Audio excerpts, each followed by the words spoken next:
আসসালামু আলাইকুম ওয়া রাহমাতুল্লাহি ওয়া বারাকাতুহু। সম্মানিত ভিউয়ার্স, আপনারা সবাই কেমন আছেন? আশা করি আল্লাহর রহমতে অনেক ভালো আছেন। আল্লাহ রাসূল সাল্লাল্লাহু আলাইহি ওয়াসাল্লাম বলেছেন, আফদলুল ইবাদাতি তিলাওয়াতুল কুরআন। কোরআন শরীফ তেলাওয়াত করা সর্বোত্তম ইবাদত। আমরা অনেকেই কোরআন তেলাওয়াত করতে জানি না।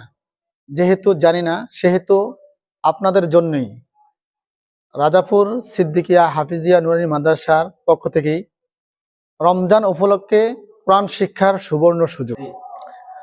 আমরা আপনাদের জন্য নিয়ে আসছি ২৬ দিন ব্যাপী সহজ কোরআন শিক্ষা। এই ২৬ দিনে ৪টি বিষয়ের উপরে আলোচনা করা হবে ইনশাআল্লাহ। আমরা যে 4টি বিষয়ের উপর আলোচনা করব তার ভিতর নাম্বার 1 মাখরাজের বিষয় নিয়ে আলোচনা করা হবে। নাম্বার 2 তাজবিদের উপরে আলোচনা করা হবে। নাম্বার 3 সিফাতের উপর আলোচনা করা হবে।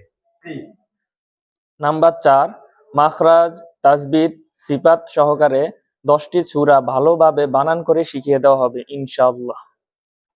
তো ইনশাআল্লাহ আমাদের এই ক্লাসগুলো আমাদের ইউটিউব চ্যানেল এবং আমাদের ফেসবুক পেজে পেয়ে যাবেন। যারা এখনো আমাদের ইউটিউব চ্যানেল সাবস্ক্রাইব এবং ফেসবুক পেজে ফলো দেননি, তারা অতি দ্রুত আমাদের ইউটিউব চ্যানেল এবং ফেসবুক পেজে সাবস্ক্রাইব এবং ফলো দিয়ে আমাদের পাশে থাকবেন ইনশাআল্লাহ।